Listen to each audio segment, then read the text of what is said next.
자, 이제 건축법입니다. 492페이지. 건축법 시험에 몇 문제 나와요? 예, 7문제 나옵니다. 7문제. 7문제인데, 아까 팀장님이 말씀 잘 하시되, 건축법은 절차법이 아니에요. 아니니까, 예, 자주 보시기만 하면 됩니다. 건축법은 용어 정리만 잘 하시면 돼요. 대신 자주 보셔야 돼. 자주 보셔야 돼. 그래서 암기해야 될 게 많죠. 누가 그러대요? 암기는 완벽한 이해라고. 그러니까 암기하면 이해가 되는 겁니다. 자, 그러니까 암기 하시면 됩니다. 자, 거기 492페이지 건축법의 용어. 용어는 뭐 시험에 꼭 나온다라고 생각하시고 보셔야겠죠? 자, 용어. 그래서 건축법은 개념 잡는 게 중요하니까. 자, 먼저 지하층입니다. 자, 지하층이란 어떻게 정리하고 있어요? 건물 바닥이 지표면 아래에 있는 층으로서. 이게 바닥이 땅속에 있다 이 말이죠. 아래에 있는 층으로서 바닥에서 지표면까지 평균 높이가 해당 층 높이 2분의 1 이상을 말한다. 2분의 1은 기억하셔야겠죠? 자, 2분의 1 이상이다. 건축물 바닥이. 자, 이 말은 여기 건물이 이렇게 있어요. 건물이 있는데 아예 건물이 땅속에 있으면 누가 봐도 뭐 지하층이 지하라고 이야기하겠죠. 근데 문제는 건물이 지하와 지상의 경계에 걸칠 때 그 부분을 지하로 볼 거냐 지상으로 볼 거냐 이거예요. 자, 건물 바닥이 여기를 바닥이라고 할까요? 바닥이 지표면. 자, 근데 지표면인데 이렇게 이 고저가 있어요. 자, 여기는 위이고 아래 약간 고저가 있고, 그리고 문제는 이렇게 있고 이렇게 있습니다. 자, 그럴 때 이 부분을 지하로 볼 거냐 지상으로 볼 거냐 이거잖아요. 그러니까 우리 법에서 지하층의 개념은 건물 바닥이 어디 있다고요? 지표면 아래에 있고 바닥에서 지표면까지 평균 높이가, 자, 여기 지표가 있는데 여기 바닥에서 지표면까지 평균 높이가 해당 층, 여기가 지금 해당 층이잖아요. 해당 층 높이의 2분의 3. 그러니까 이게 우리는 바닥 구조체죠. 자, 그러면 또 밑에서 위로 올라오면 천장이라고 해도 되고. 자, 그러면 해당 층 높이의 2분의 1 이상이면 해당 층은 지하층이라는 이야기예요. 쉽게 말해서 지하와 지상의 경계 이렇게 있을 때 흔히 말하는 우리 반지하잖아. 반지하일 때 그걸 지하로 볼 거냐 지상으로 볼 거냐 이런 의미인데, 지하로 볼 때는 바닥에서 지표면까지 이 평균 높이가 당의 층 높이의 2분의 1 이상이면 해당 층은 지하층이다. 즉 땅속에 들어가져 있는 평균적인 부분이 위에 올라가져 있는 평균적인 부분보다 깊으면 해당 층은 지하층이다. 그러면 여기서 이 바닥면에서 층고까지 높이가 7m인데 이 바닥면에서 지표면까지 평균 높이가 4m면 이거는 지하층이에요? 아니면 지상층이에요? 지하 땅속에 들어가 있는 부분이 전체 해당 층 높이에서 2분의 1 이상이잖아요. 땅속에 들어가 있는 부분이 위에 올라가 있는 부분보다 더 깊잖아요. 그러니까 이것은 뭐가 된다고요? 지하층이다. 이렇게 정리합니다. 그러면 높이를 우리는 하이라고 하죠. 하이. 라지 h, 여기를 스몰 h. 그러면 이 스몰 h가 라지 h의 2분의 1 이상이면 해당 층은 지하층이다. 그러니까 여기 이 스몰 h가 뭐라고요? 바닥에서 지표면까지 평균 높이가 그리고 라지 h가 뭐라고요? 당의 층 높이의 2분의 1 이상이면 지하층이다. 이렇게 개념 정리하시 바랍니다. 근데 지하층이냐 아니냐가 왜 중요하냐? 자, 우리 지하층 우리 연면적이라는 것은 하나의 건축은 각층 바닥 면적 합계이거든요. 그러면 이 지하층에 예를 들면 여기가 100이고 여기가 100이고 자, 여기가 100이다. 그럴 때 지하층의 바닥 면적은 연면적에 산입해요, 산입하지 않아요? 지하층의 오른쪽에 나와 있네. 지하층의 바닥 면적은 연면적에 산입해요, 안 해요? 연면적에 산입합니다. 그러니까 여기 건물의 연면적은 300이에요. 지하층의 바닥 면적은 연면적에 산입합니다. 그런데 뭐 할 때? 용적률을 산정할 때 지하층의 바닥 면적은 연면적에 산입하지 않습니다. 그 용적률이라는 것은 지상에서 얼마큼 올라갈 수 있느냐 이거니까 지상층의 연면적만 이야기하거든요. 그러니까 용적률 계산할 때는 지하층의 바닥 면적은 연면적에 산입하지 않는다. 이것도 구분하셔야 돼. 용적률 계산할 때 지하층의 바닥 면적은 연면적 산입하지 않는다. 이거 좋은 거죠? 네, 이게 좋은 말이죠. 그 다음에 자, 우리 지하층은 층수에 산입합니까? 산입하지 않습니까? 지하층은. 우리 63빌딩에 비밀이 있다고 그랬죠? 63빌딩은 정말 63빌딩이에요? 63빌딩은 지하가 3층, 지상이 60이거든요. 우리 건축부에서는 지하층은 건물 층수에 여지 않아요. 그러니까 63빌딩이 아니라 그건 60빌딩이야. 지하층은 건물 층수에 산입하지 않습니다. 그래서 매층 할 때 지하층의 층수는 그 건물 층수에 들어가지 않는다. 자, 보시고. 그 다음에 지하층 설치는요.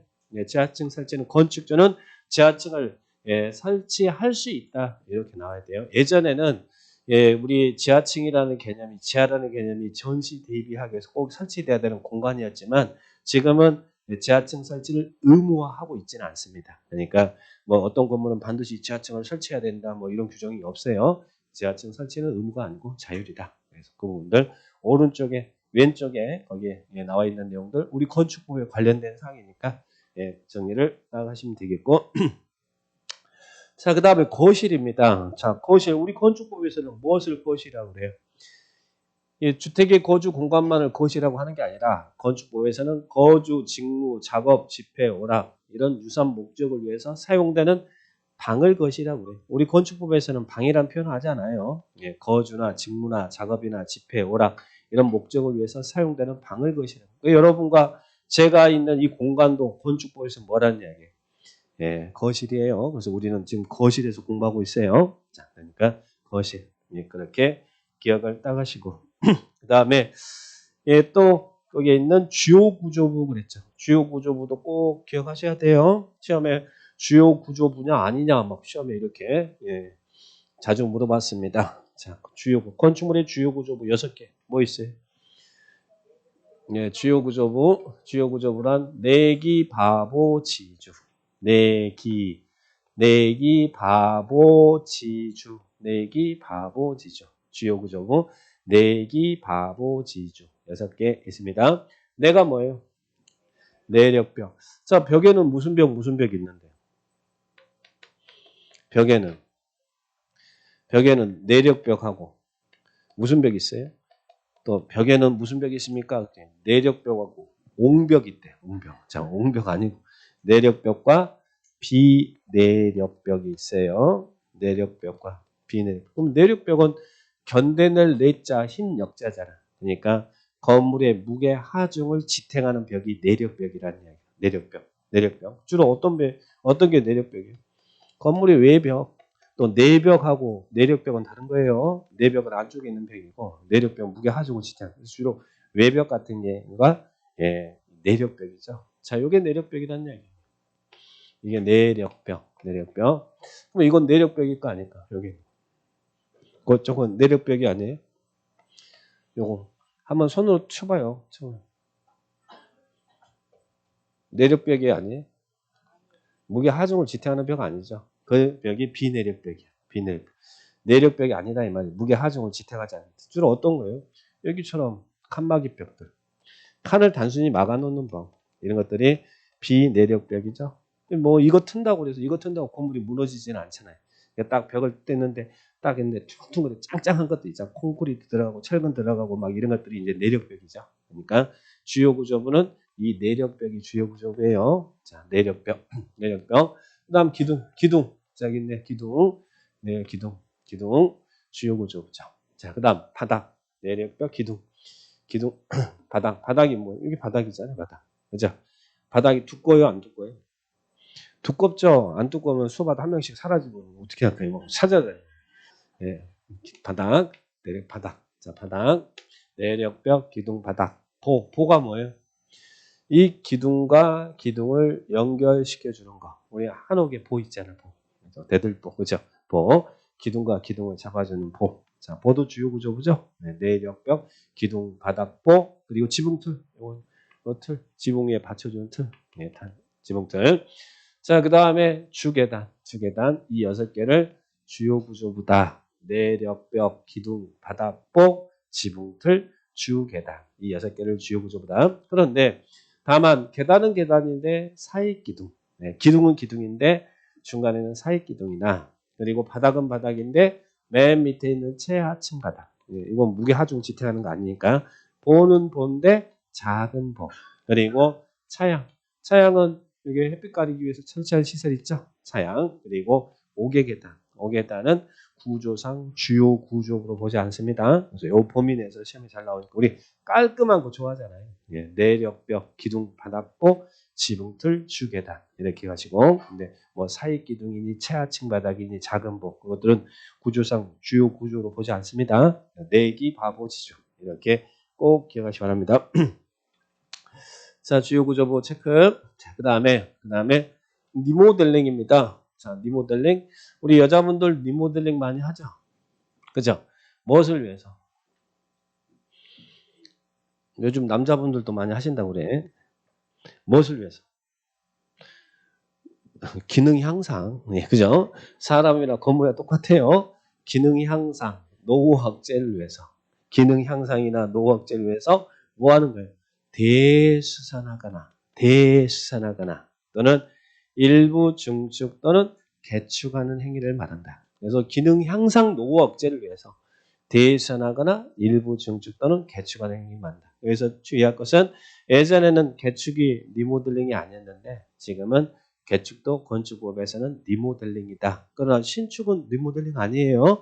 나중에 이제 딜선도 배우고 증축도 배우고 개축도 배우고 재축도 배우고 신축도 배울 텐데 여기는 대수산하거나 일부 증축 또는 개축한 행위를 리모델링이다. 그렇게 기억하시기 바랍니다. 자, 그 다음에 예, 고층 건축물, 초고층 건축물 이런 거 나오면 틀리면 안 돼요. 고층 건축물. 고층 건축물은 뭐가 고층 건축물이에요? 고층 건축물은 층수가 층수가 몇 층요? 30층 그죠? 예. 고3이면 높잖아요. 고3이면 고층 건축물 층수가 30층 이상이거나 네, 우리 또 하나 기억하세요. 여기서 조심한 것은 and가 아니라 or라는 거예요. 또는이라는 거예요. 이 둘 중에 하나에 해당되면 고층 건물이에요. 두 개 다 갖춰야만 고층이 아니라 또는이라는 거 또는 층수가 30층 이상이거나 그리고 또 나중에 뒤에서 배울 거예요. 층의 구분이 명확하지 않으면 4m를 하나층으로 보거든요. 4m를 하나층으로 뒤에서 이제 층수 산정할 때 배울 거거든요. 그러면 예, 층의 구분이 명확하지 않으면 4m니까 30 곱하기 4 하면 높이가 얼마 돼요? 120m. 그러니까 예, 이 30층 이상이거나 또는 높이가 120m 이상인 건축물을 고층 건물이다. 그죠? 여기서 중요한 것은 또는이라는 거 조심하셔야 둘 중에 하나에 해당되면 고층 건물입니다. 고3이면 높잖아요. 고3이면. 그죠? 근데 고3이 제일 높아요. 네? 옆에서 나는 고3이야. 그러니까 옆에 있는 초등학생이 나는 초5야. 어쩔래 그래. 자, 나는 초등학교 5학년이 제일 무서워요. 자, 초고층 건축물은 예, 층수가 몇 층? 50층 이상이거나 초고층 건축물은 층수가 50층 이상이거나 또는 층의 구분이 명확하지 않으면 4m 하나층을 보니까 5 곱하기 4 하면 200m 나오겠죠? 예, 200m 이상인 건축물. 이거 또는이라는 거. 그래서 고층 건축물, 초고층 건축물 기억을 꼭 하시기 바랍니다. 그 다음에 준초고층은 참 개념이 애매해요. 고층이면서 초고층이 아닌 거. 이 고층이면서 초고층이 아닌 게 준초고층이다. 그러니까 쉽게 거의 초고층이다라 생각하시면 돼. 거의 초고층. 자, 그 다음에 예, 부속 건축물 나왔어요. 부속 건축물은 자 여기서 포인트는 뭐가 포인트일까요? 동일한 대지 안에 이 주된 건물에 딸려 있다. 주된 건물 안에 있다. 아니면 분리됐다. 요거예요. 요 포인트. 동일한 대지 안에 있기는 있는데 주된 건물과 분리된 부속 용도의 건축물로서 이 주된 건축물 이용 관리에 필요한 건축물이 돼. 여기 주택이 있는데 주택의 부속 용도를 이용하기 위해서 창고 짓는다. 그러면 창고가 부속 건축물이라는 이야기예요. 자, 여기 업무용 빌딩이 있는데 사원 군의 식당이 이 안에 있는 게 밖에 이게 식당이 있다면 그 식당도 부속 건축물이라는 이야기예요. 그래서 여기는 안에 있는 게 아니라 분리됐다. 그래서 나중에 부속 건물이 있는데 이제 주된 건물을 지으면 이건 신축. 부속 건물, 주된 건물이 있는데 부속 용도로 이용하기 위한 부속 건물을 축조하면 이건 증축 이렇게 표현할 거예요. 그래서 여기는 포인트는 분리된, 자, 이 말 기억하시면 돼요. 분리된 부속 용도의 건축물로서 주된 건축물, 이용 관리 필요한 건축물이다. 자, 그 다음에 결합 건축은 뭐라고 표현해야 돼요? 용적률 거래, 이렇게만 기억하면 돼요. 용적률을 거래하는 게 뭐라고요? 결합 건축이다. 결합 건축은 이 말은 여기에 이제 도로가 이렇게 메인 도로가 있는데 해당 지역이 상업적인데 A 필지가 있고 B 필지가 있습니다. 이 지역의 정도의 용적률이 둘 다 500이에요. 500인데 A가 도로에 맞이하고 있는 전면도로 큰 도로에 A가 있다면 이 땅이 좀 더 많이 짓고 싶을 거 아니에요. 그러면 B의 용적률을 사는 거죠. B의 용적률을 300을 샀어. 그러면 B는 300을 샀으니까 여기는 800 맞출 수 있고, 자, B는 300을 팔았잖아요. 300 팔았으니까 여기는 B는 200만 짓는다는 이야기죠. 그럼 용적률을 거래하는 게 결합 건축이에요. 자, 그래서 두 개 이상의 대질 대상으로 통합 적용하여 건물을 건축하는 것. 통합 적용. 그러면 전체 합은 1000이 맞잖아요. 1000이니까 용적률을 거래하는 게 결합 건축이다. 이렇게만 기억하시면 되겠고. 그 다음에 다중이용 건축물, 준다중이용 건축물. 자, 이거 시험에 2번이나 물었어요. 다중이용 건축물, 준다중이용 건축물. 다중이용 건축물. 다중이용 건물은 거기에 있는 둘 중에 하나에 해당되면 다중이용 건물이에요. 두 개 중에 하나에 해당되면. 자, 1번 바닥 면적 합계가 5,000제곱미터 이상인 이러이런 용도의 건축물이나 또는 용도와 상관없이 층수가 16층 이상인 건축물. 우리 아파트가 만약에 여러분 20층짜리 아파트다. 그러면 그것도 다중이용 건물입니다. 바닥 면적 합계가 5,000제곱 이상인 이런 용도의 건축물이나 또는 용도에 상관없이 층수가 16층 이상인 건축물. 이 1이나 2, 둘 중에 하나에 해당되면 다중이용 건물이에요. 1과 2가 AND가 아니라 둘 중에 하나에 해당되면 1이나 2에 둘 중에 하나에 해당되면 다중이용 건물이다. 자, 그러면 1번은 바닥 면적 합계가 5,000제곱 이상인, 자, 어떤 용도의 건축물요? 이건 외우셔야 돼요. 어떤 용도의 건축물? 5,000제곱 이상인, 바닥 면적 합계 5,000제곱 이상인 문종판, 요종관. 문종판, 요종관. 바닥 면적 합계가 5,000제곱 이상인 문종판, 요종관은 다중이용 건물이다. 나중에 이제 건물 용도 배웠거든요. 바닥 면적 합계가 5,000제곱 이상인 문화미 스페이스. 문화미 스페이스라는 게 보고 즐기는 시설이죠. 뭐 이거는 미술관이나 박물관이나 전시장이나 공연장이나 극장이나 뭐 이런 것들 다. 애식장도 문화미 스페이스예요. 5,000 이상인 문화미 스페이스는 다중이용 건물이야. 단 문화미 스페이스 중에 무엇은 제외? 동물원, 식물원 제외한단 말은 다중이용 건물이 아니다 이 말이죠. 자, 그러면 그리고 종이 뭐예요? 종교시설이잖아요. 교회나 성당. 5,000 이상인 종교시설은 또 다중이용 건물입니다. 나중에 이제 다중이용 건물이 어찌저찌 막 나올 거거든요. 그럴 때 이제 다중이용 건물이 뭘 의미하는지를 기억하셔야 돼. 판이 뭐예요? 판매시설, 문종판. 판매시설 대표적인 게 뭐예요? 백화점이 이제 대표적인 판매시설이잖아요. 자, 이런 5,000 이상인 판매시설, 그리고 운수시설 중 여객용시설. 여객용시설이 뭡니까? 고속버스 터미널, 사람 실어나는 시설, 여객용시설. 자, 그리고 의료시설 중 종합병원. 종합병원은 대학병원 생각하시면 되죠? 자, 그러면 이런 종합병원, 5,000 이상인 종합병원은 다중이용 건물입니다. 숙박시설 중 관광 숙박시설. 나중에 이제 숙박시설도 일반 숙박시설, 관광 숙박시설, 생활 숙박시설 여러 가지 배울 거거든요. 그 중에 관광 숙박시설은 다중이용 건물입니다. 그래서 5,000 이상인 문종판 여종관. 그리고 또 하나 층수의 규모에 상관없이 이 용도에 상관없이 층수가 16층 이상이면 다중이용 건물이다. 둘 중에 하나 해당되면 다중이에요. 자, 그러면 다중이용 건축물, 문종판 여종관 이렇게 기억하시기 바라고요.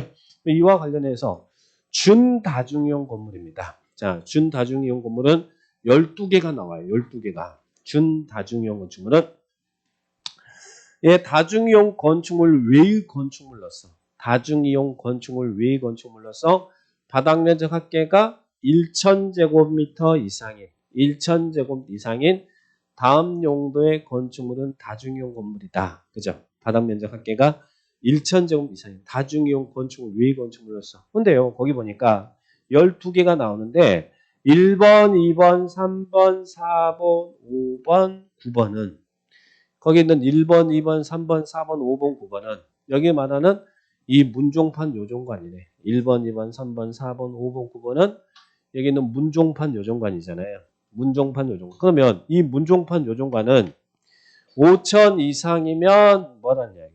다중이용 건물이고 5천 미만 1천 이상이면 준다중이라는 얘기잖아요. 문종판 요정관 1번, 2번, 3번, 4번, 5번, 9번은 여기는 문종판 요정관이잖아요.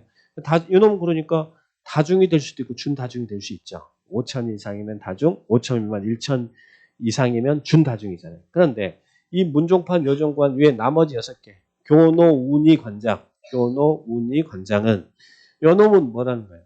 요 놈은 다중이 될 수 없는 준다중이라는 얘기.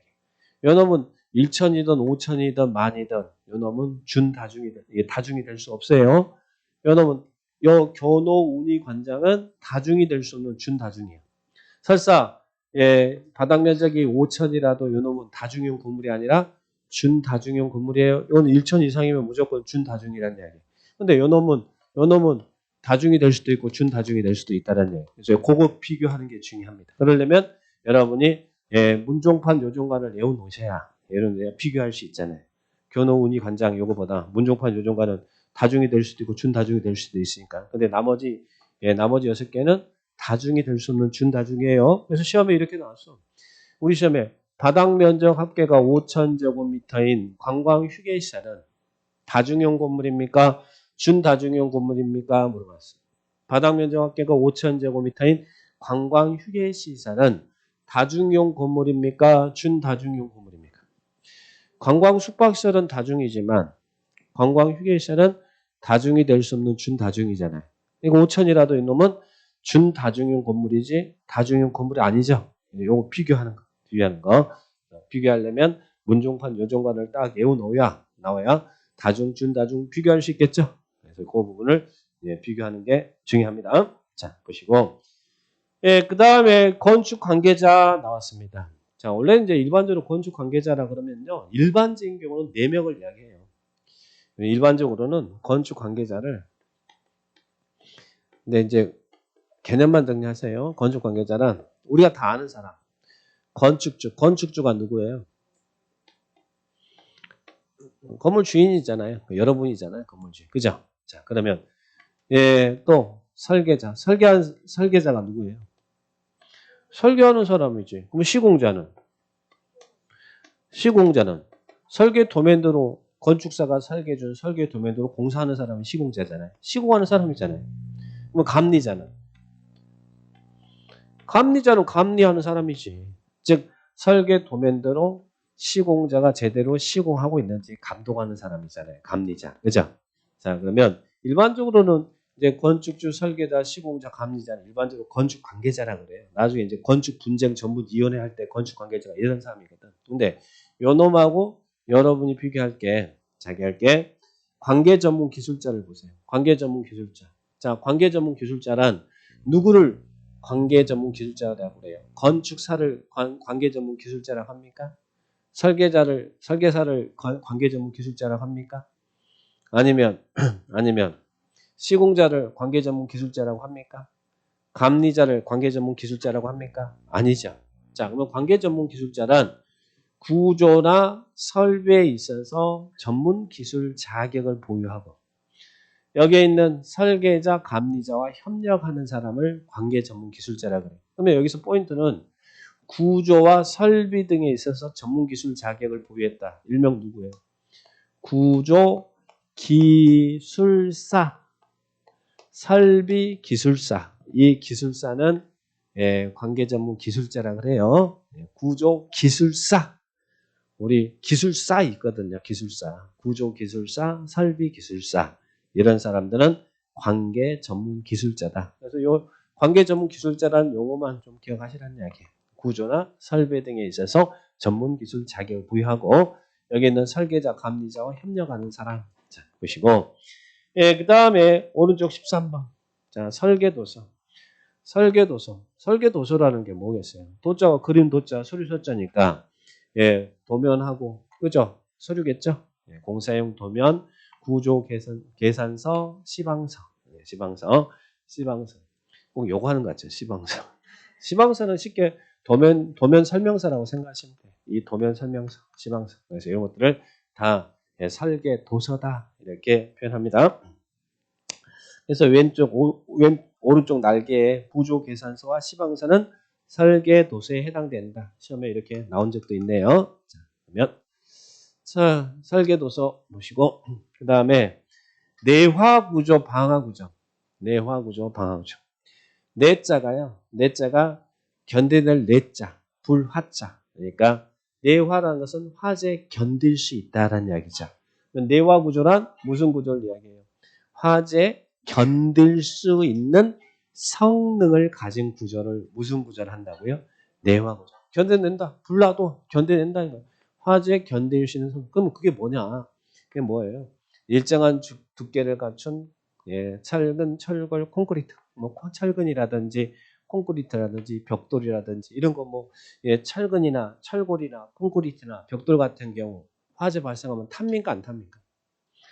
네, 뭐 또 벽돌이 탄다는 사람들은 또 없어요. 그죠? 자, 그러니까 그런 구조가 내화 구조라는 이야기예요. 네, 불에 타지 않는 구조를. 그래서 화재 견딜 수 있는 성능. 철근, 철골, 콘크리트, 벽돌, 석조 이런 것들이 내화 구조예요. 그러나 목조를 내화 구조라고 하자면 안 되죠. 목조는 불 타잖아요.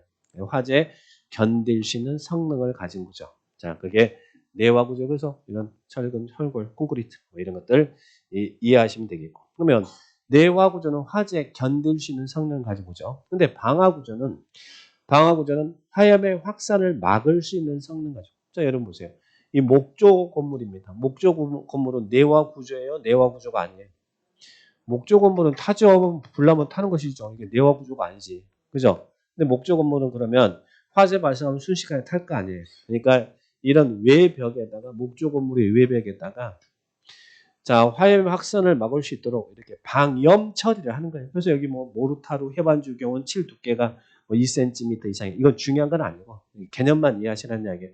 화염의 확산을 막을 수 있도록 이런 건 내화 구조가 아니니까 불타면 큰일 나잖아요. 여기 있는 사람들 대형 인명피해 발생할 수 있으니까 외벽에다가 화염이 확산된 걸 막기 위해서 여기에다가 예, 방염 처리를 하는 구조. 이렇게 방염 처리를 하는 구조가 내화 구조예요. 예, 방화 구조예요. 그래서 방화 구조는 화염의 확산을 막을 수 있는 성능 가지고 개념을 이해하기 위해서 한 건데 문제는 이게 내화 구조냐 방화 구조냐 용어를 물어볼 때 견뎌낼 자 불화자 그러니까 내화는 화재 견딜 수 있는 성능을 가지고죠. 그리고 방화 구조는 목 구조 생각하세요. 목 구조 같은 불타니까 옆에다가 예, 외벽에다 방염 처리를 하면 그게 방화 구조란 이야기예요. 자 여기는 그러니까 이 방화 구조가 좋아요. 그러면 화재 위험성이 높은 지역에서는 방화 구조가 좋아요. 아니면 내화 구조가 좋아요.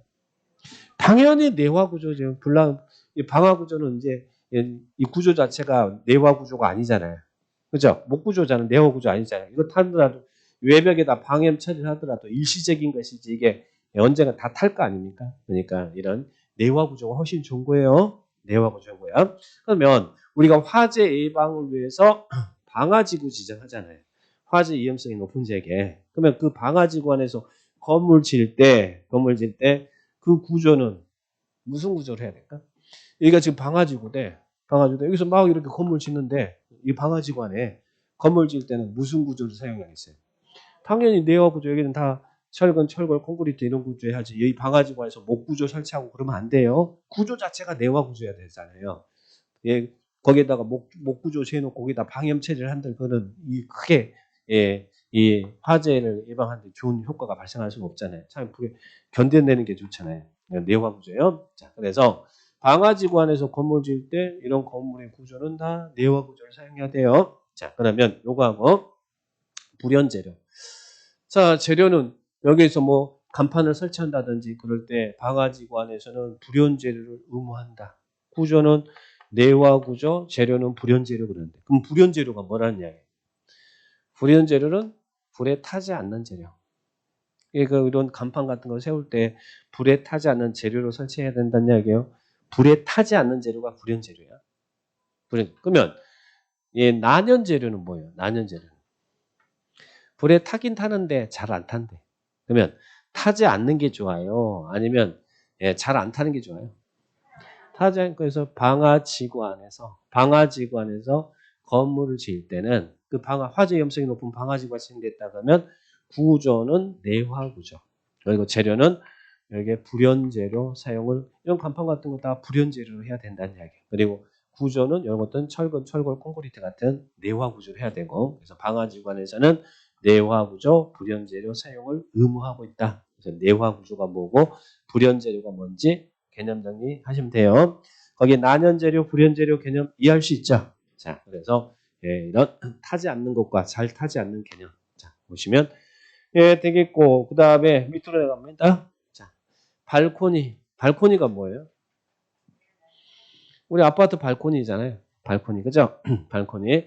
발코니란 것은 건물 외벽에 부가해서 전망, 휴식 등의 목적으로 외벽에 부가해 설치하는 공간이에요. 전망, 휴식 등 목적으로 외벽에 부가해 설치하는 공간인데 이게 발코니인데 여기서 꼭 기억할 것은 주택에 설치되는 발코니는 필요에 따라서 거실이나 침실이나 창고 등의 용도로 사용할 수 있다. 어디에 설치되는 발코니? 주택에 설치되는 발코니. 그래서 아파트 우리 분양받을 때 제일 먼저 물어보는 거 뭐예요? 발코니 확장할 겁니까? 하잖아요. 왜? 주택에 설치된 발코니는 필요에 따라서 거실이나 침실, 창고 등의 용도로 사용할 수 있다. 근데 발코니 확장이 합법적인 것은 주택입니다. 주택에 설치되는 발코니가 필요에 따라서 거실, 침실, 창고 등의 용도로 이용할 수 있다. 그래서 이 부분을 이거 딱 기억하셔야 돼요. 자, 여러분들 체크합니다. 자, 그 다음에 특별건축구역이네요. 특별건축구역. 작년에 특별건축구역이 시험에 나왔죠. 근데 여기서는 이제 용어만 정리하시고 특별건축구역이란 말 그대로 뭡니까? 조화롭고 창의적인 건물이 건축될 수 있도록 특례를 적용하기 위해서 특별히 지정해 주는 거예요. 조화롭고 창의적인 건물이 건축될 수 있도록 특례를 적용하기 위해서 특별건축구역을 지정하는 거예요. 그럼 여기서 특례라는 것은 뭐가 특례일까? 이쁜 건물이 들어서려면 건축법 규정이 그대로 적용돼야겠어요? 적용되지 않아야겠어요?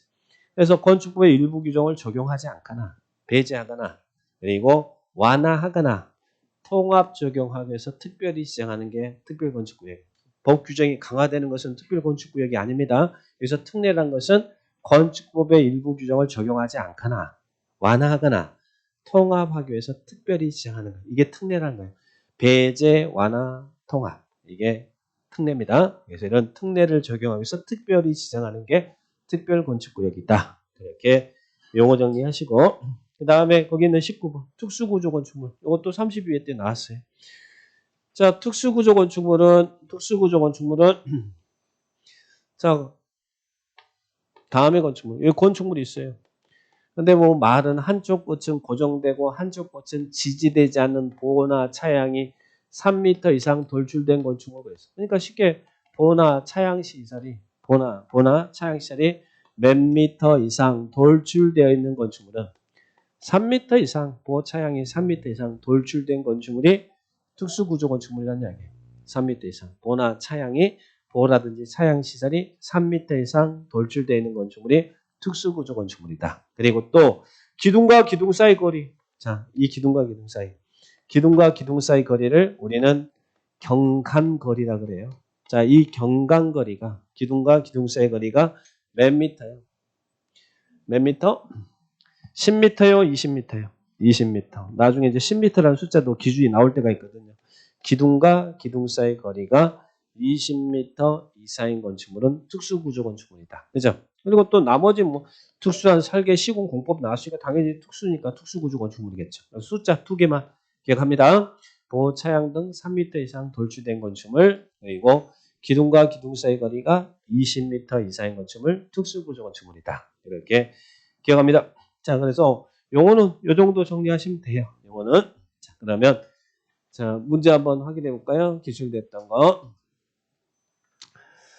아까 답을 가르쳐 드렸는데 그래도 잊어버렸죠, 여러분? 예, 그래 잊어버렸을 거라고 믿고. 자, 다중용 건물에 해당하는 용도가 아닌 것은 단 16층 이상의 건물 제한. 16층 이상이면 무조건 용도와 상관없이 무조건 다중용 건물이니까. 제외하고 해당 용도로 쓰는 바닥 면적 합계는 5,000제곱미터 이상이 돼. 자, 그러면 자, 다중용 건물에 해당하지 않는 것은 맞잖아요. 관광휴게시설. 이거 뭐예요? 관광. 이거는 다중이 될 수 없는 준다중이었잖아요. 이렇게 문제가 나온다는 이야기예요. 그러니까 다중용 건물하고 준다중용 건물 구분해 주셔야 될 거 아니에요. 그래서 다중용 건물 문종판 요정관을 외워놔야 문종판 요정관은 다중이 될 수 있고 준다중이 될 수 있는데 문종판 요정관이 아닌 나머지 6개는 다중이 될 수 없는 준다중이라고 했잖아요. 관광 숙박시설은 5천 이상이면 다중용 건물, 5천 미만 1천 이상이면 준다중. 그러나 관광 휴게시설은 1천 이상이면 무조건 준다중. 그러니까 이건 다중이 될 수 없는 준다중이죠. 자, 이거 이렇게 담아주고. 문종판 요정관, 예, 5천 이상인 판매시설, 판매시설, 그죠? 네, 그리고 여객용시설, 종교시설, 종합시설, 문종판 요정관은 5천 이상이면 다중용 건물이잖아요. 문종판 요정관은 5천 이상이면 다중용 건물이죠. 그래서 이게 다중, 준다중 비교하는 유형 체크하셔야 됩니다. 자, 답은 1번이죠. 자, 이제 용어는 그렇게 정리하시고요. 자, 용어. 왠지 용어 나오면 시험에 맞출 것 같은 그런 느낌이 있죠? 별로 없어요? 네, 항상 긍정적으로 사셔야 됩니다. 자, 뭐든지 부정적으로 사시면 안 돼. 긍정적. 그거 별거 아니네요. 나오면 맞추겠구나. 이런 생각. 자, 이제 용어 봤으니까 498페이지. 건축법의 적용 대상입니다. 자, 건축법 적용 대상. 자, 건축법에, 우리 건축법에는, 자, 적용, 대상에는요, 크게 이렇게 나눌 수 있어요. 건축법이 적용되는 적용 대상물이 있고요. 또, 건축법이 적용되는 적용 대상 행위가 있고요. 적용 대상 행위가 있고요. 그리고 건축법이 적용되는 적용 대상 지역이 있어요. 다 중요하죠. 적용 대상물, 적용 대상 행위, 적용 대상 지역. 그 중에 먼저 건축법이 적용되는 적용 대상물을 볼 거예요. 자, 적용 대상물. 건축법이 지금 우리가 배우고 있는 법이 건축법이잖아요. 건축법이 적용되는 적용 대상물. 뭐가 있냐면 뭐가 있겠어요? 건축물이 있겠죠. 건축물. 건축물이 건축법을 적용하는 건 당연한 거 아니에요? 뭐 건물을 지려면 뭐가 있어야 돼? 땅이 있어요. 근데 아무 땅이나 돼요. 농지에다가 막 건물 지을 수 있어요? 임야에다 지을 수 있어요? 건축 가능한 땅, 대지가 있어야 된다는 거. 대지가 건축 용지예요. 자, 그 다음에 건축물은 건축법에 적용되지만 공작물은 건축법에 규정이 적용되지 않습니다. 근데 일부 공작물은 건축법의 규정이 준용돼서 축조할 때 신고해야 된대. 그리고 건축설비, 건물이 있으려면 거기는 승강기도 들고 전기도 들고 수도도 들고 가스도 들고 해야 될 거 아니에요. 이것들이 설비. 자, 이것들이 건축법이 적용되는 대상물인데 그 중에서 시험에 참 잘 나오는 건 여기서는 요거와 요거 건축물하고 공작물이 나옵니다. 자, 먼저 거기 건축물이 있습니다. 자, 건축물. 우리 건축물은 뭘 건축물이라고 그래요? 자, 여러분 공작물이 뭐였어요? 우리 앞에서 요거 정리했잖아요. 공작물이 뭘 공작물이라고 했어요? 공작물은 뭘 공작물이라고 그래요? 공작물이란 사람의 힘에 의해서 제작된 인공을 가하여 제작한 시설물을 공작물이라고 그러죠? 그죠? 인공을 가하여 제작한 시설물. 그런데 건축물은 무엇을 건축물한다고? 토지에 정착되어 있는 공작물 중에서 토지에 정착되어 있는 공작물 중에서 토지에 정착되어 있는 공작물 중 사람의 힘에 의해서 시작됐는데 토지에 정착되어 있는 공작물이 돼요. 그 공작물 중에서 어떤 것을 건축물이라 한다고요? 지붕과 기둥 또는 벽이 있는 시설을 건축물. 그러니까 토지에 정착되어 있는 움직이지 않도록 고정되어 있는 픽스되어 있는 공작물 중에서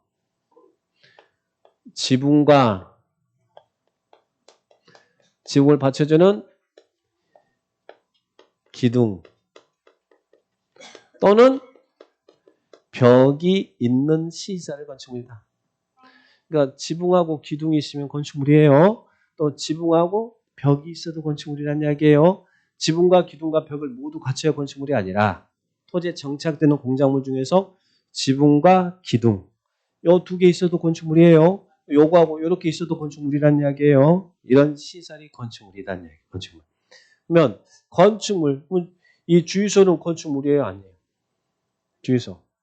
우리 주유소는 지붕하고 기둥이 있으면 건축물이라고 그랬잖아요. 주유소도 건축물입니다. 그죠? 예, 건축물. 그러면 건축물이 되려면 무엇은 있어야 돼요?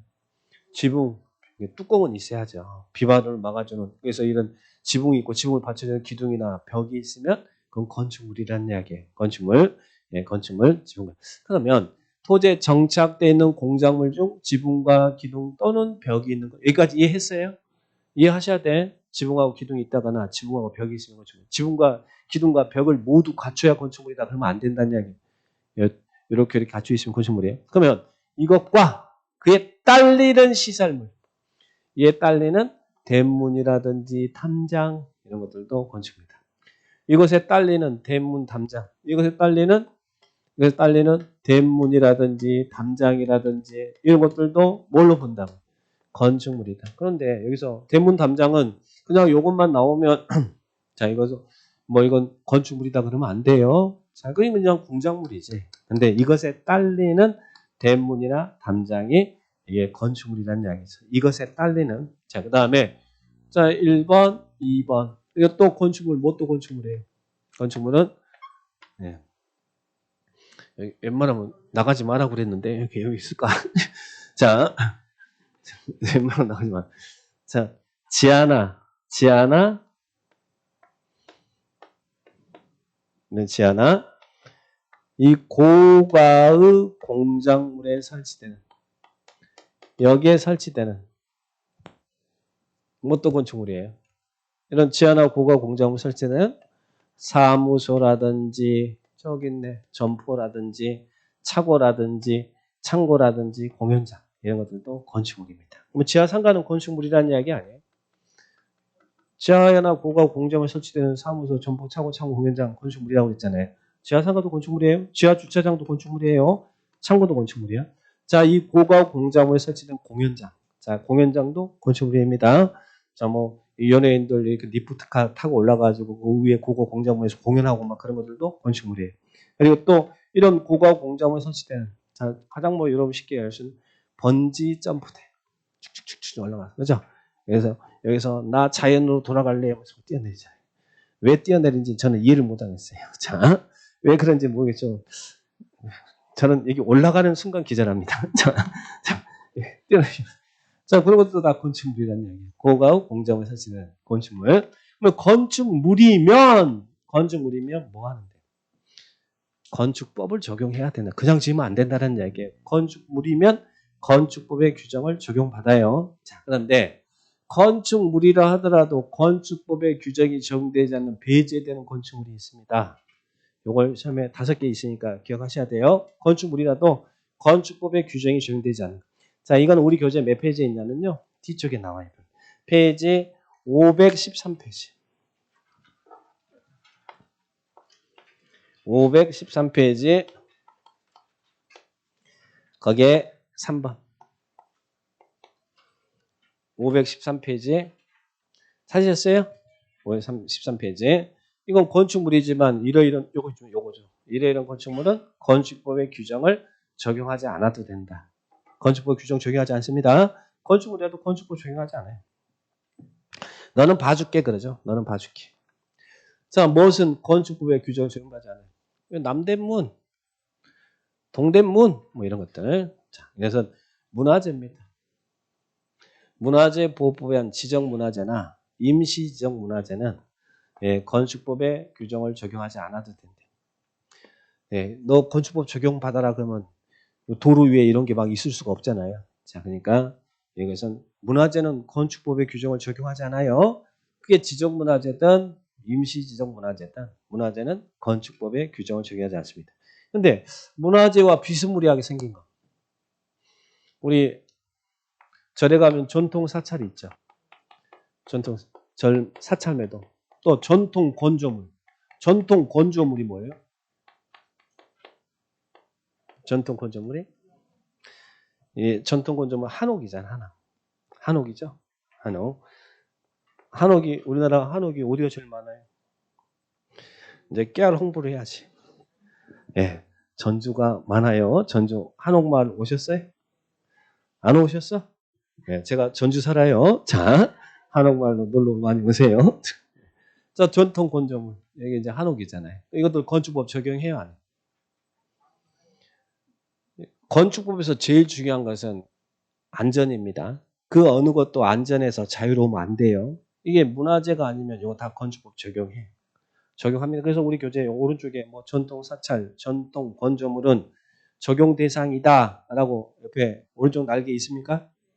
그죠? 그게 문화재가 아니면 적용받아야 돼요. 자, 그러니까 여러분들 보시고 전통 사찰, 전통 건조물. 그 다음에 철도 관련 시설 4개 시험에 출제됐습니다. 철도 관련 시설. 자, 여기 있네요. 철도.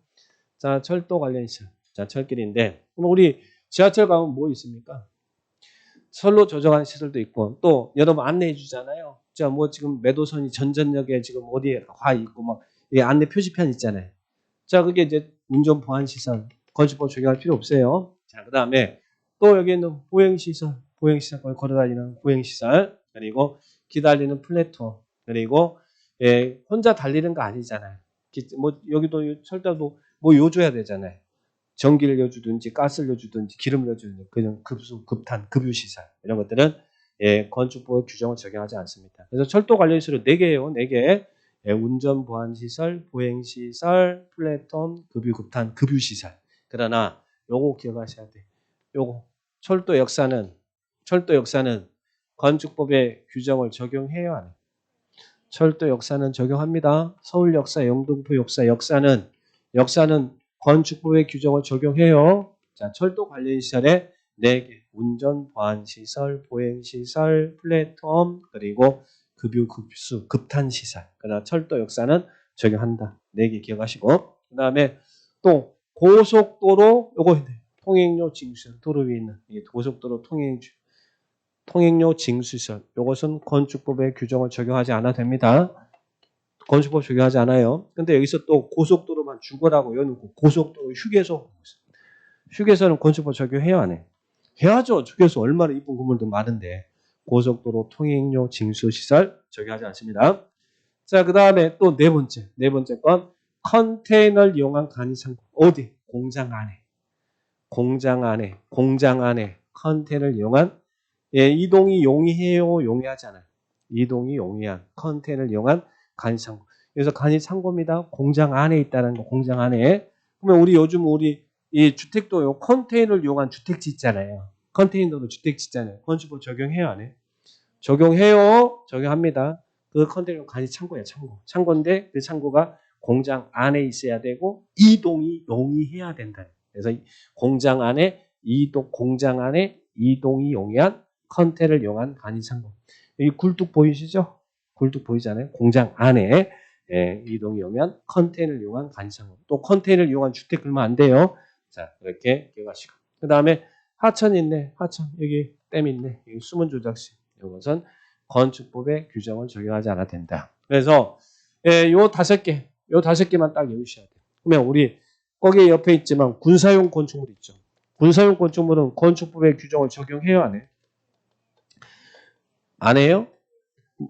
뭐 제가 그랬잖아요. 제일 중요한 게 안전이라고. 뭐 군발이는 죽어도 돼요? 예? 안 되죠. 적용해야 돼. 그러니까 무슨 말이냐면 여기에 있는 5개 외에 나머지는 다 적용이라고 생각하시고 요 5개만 배제되는 건축물이다. 이렇게 해서 건축법에 적용받지 않는 건축물 5개를 기억해 놓으셔야 돼요. 예, 정리하시겠죠? 자, 여기 보시고 자, 여기 적용 대상물 하나 봤고요. 자, 그 다음에 뒤에 부분